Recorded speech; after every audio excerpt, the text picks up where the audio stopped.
worry and anxiety are emotions that everyone feels the weight of. And especially in these times, we may well feel them pressing down on us more than usual. Yeah. Perhaps we're not sleeping as well as we used to, or perhaps we're waking up earlier than we normally would because of this underlying anxiety about everything and all of the changes and all of the pandemic things that are going on around us and how it feels so much out of our control. Anxiety is a kind of restless energy. It's apprehension, it's unease, it's a tension in us that stops us feeling relaxed. Worry, of course, is very similar, but it's more specific. You're troubled about something. A defined thing is taking away your peace. And the first thing to acknowledge and to say, which is really important, which I mentioned in the prayer, is that God understands that we get worried and anxious. He knows that this life contains many things which shatter our peace and take away our sense of shalom and well-being. And so he's given us lots and lots of help in his word. I read somewhere that it says in the Bible, do not be afraid, 365 times. I think that's a bit of an urban myth, but I think it might not use that exact phrase, do not be afraid, but there are lots and lots of reassurances like that. Do not fear, do not worry, I am with you. Those kinds of things, which tells us that God understands and God wants to help us through. And I hope that we'll, in these devotionals, in this one today and in the forthcoming weeks, we'll draw from that well of help in his word, and we'll receive reassurance and find help for our own personal worry and anxiety. For me, the key to coping with worry and anxiety is trusting. When I'm trusting God, then I'm coping with my anxiety. And it was back at university that I first learned to trust God when I was faced with something which was utterly overwhelming and too big for me to handle. My university degree was three-dimensional design, and it was a lot of pressure. Afterwards, our tutors told us that they deliberately piled on the pressure to simulate industry. That's what it's like in the design industry. If you're working in a design consultancy, you are working for a client, they're paying big bucks and they want it done and they want it done well. And you might work and work and work and present it with them. They say, no, we don't like that.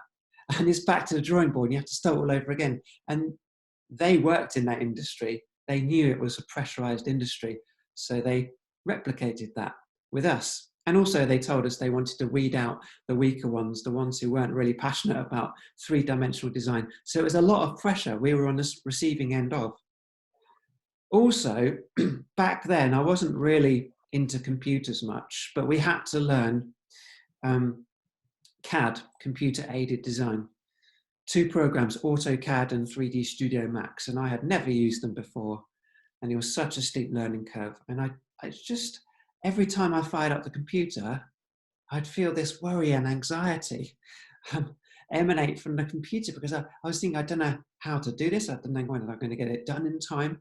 Am I going to complete my degree? And then my worries would spiral. Am I going to get a job? Or will I just end up, working, living with my parents and not being able to find a job?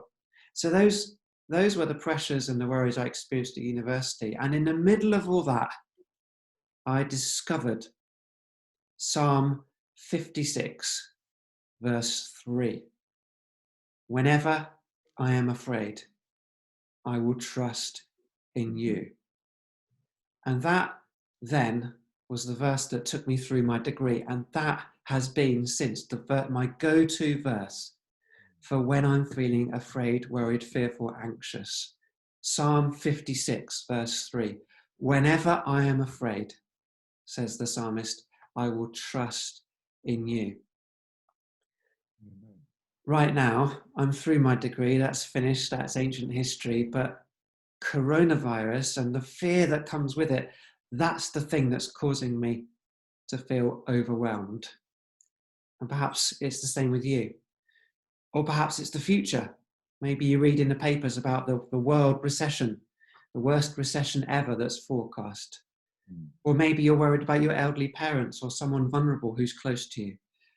Or maybe you're worried that your mental health is declining or your relationships are deteriorating. Or you just think, I'm not going to cope with being cooped up with the lockdown. I can't do it. Or perhaps you're afraid that you'll lose your job.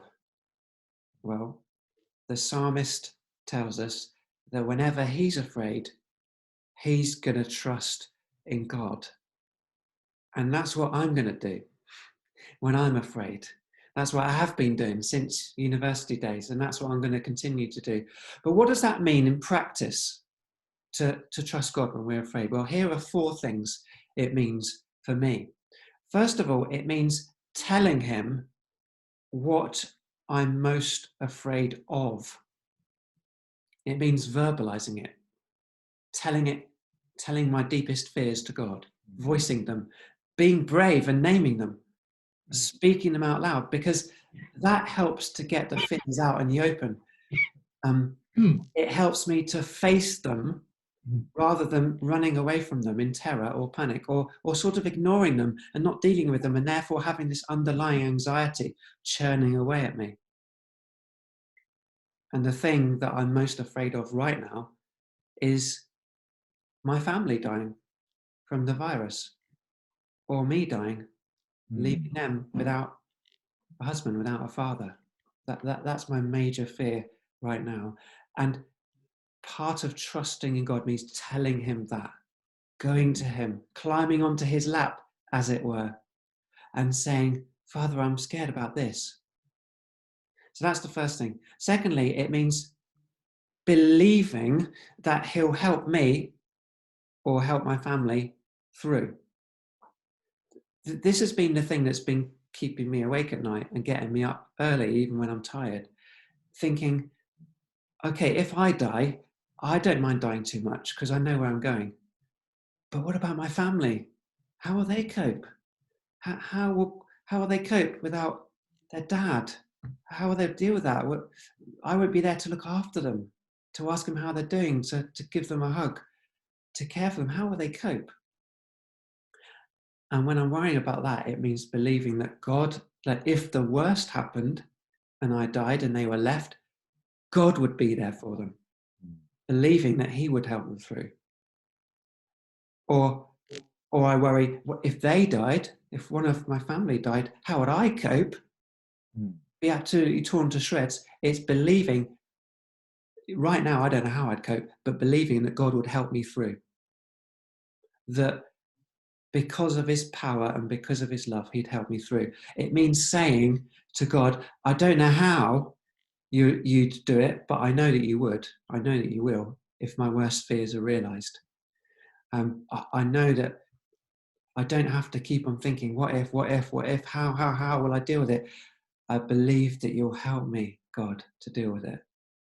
That's really important for me, to leave it with him, to leave the future worries with him. Thirdly, trusting in God when I'm afraid means often going back to Psalm 121, verse 1. I lift up my eyes to the hills. Where does my help come from? My help comes from the Lord, the maker of heaven and earth. The psalmist is looking around and he's scanning the horizon. He's looking at the hills or the mountains. Is my help going to come from there? No, no one there. From there, nobody there. I haven't got any help. I'm bereft. Where's my help going to come from? Oh, it's going to come from God. And he can help me because he's the maker of heaven and earth. So I'll look to him because he can do the impossible. I'll look to him because he loves me. I'll look to him because he can find solutions that I can't, that I'm not aware of. He can find a way out of this or through this when I think I can't. I'll look to him because if he has the power to make heaven and earth, then he has the power to help me through my worst fears. I'll look to him, because if he loves me enough to send Jesus to die for me in my place, then he'll be with me, whatever I encounter in the future. And then fourthly, trusting in God when I'm afraid means choosing not to trust in myself. I've got this awful tendency to trust in myself, to turn in and look at my own resources when I'm feeling worried and to try and solve it myself and do it myself. But doing that brings me massive pressure and stress and anxiety. I've got this propensity when I'm afraid to see if I can come up with solutions. I default to putting my worries on my own shoulders and carrying them and being burdened with them, rather than giving them to God and putting them on his massive, broad shoulders. So I've got to tell myself that I'm going to stop trusting me and start trusting him, because he can be trusted. I often find myself thinking, I can't do this. If this happens, I won't be able to cope. I can't deal with this. It's too much. And when I realize those thoughts are in my head, I need to say to myself, yes, that's right. I can't do this, but God can. His power working in me can. I probably won't and can't cope, but God will uphold me and bring me through in ways I can't imagine. And not only that, but he will use the hard things that happen to me to refine me and change me and build my character. Yeah. So trusting in God when I feel afraid means, one, telling him what I'm afraid of. Two, believing that he'll help me cope and deal with it.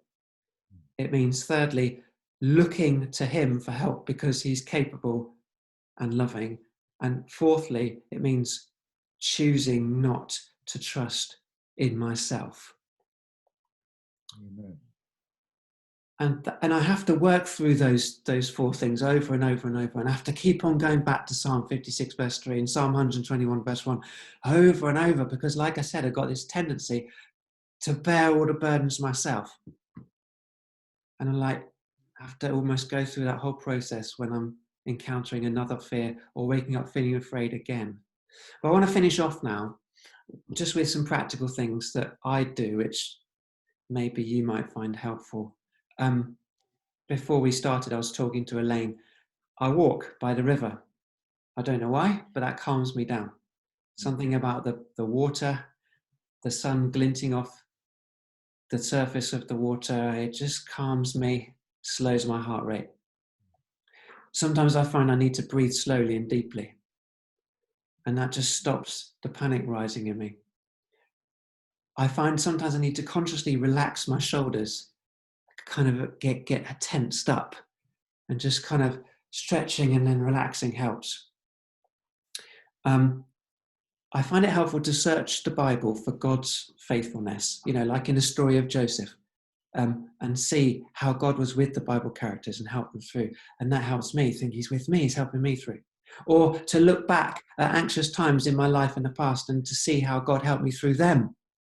He's proven his trustworthiness, so I'm going to choose to trust him now and for the future. And then another practical thing is to think positively.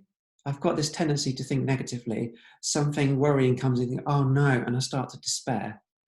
But rather to turn that into something positive and say, wait a minute, God has brought this into my life deliberately.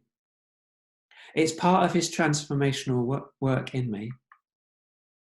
I'm going to be expectant to see how he's going to use this to change me, because it's no accident. Thinking positively. Those are just some practical things that help me.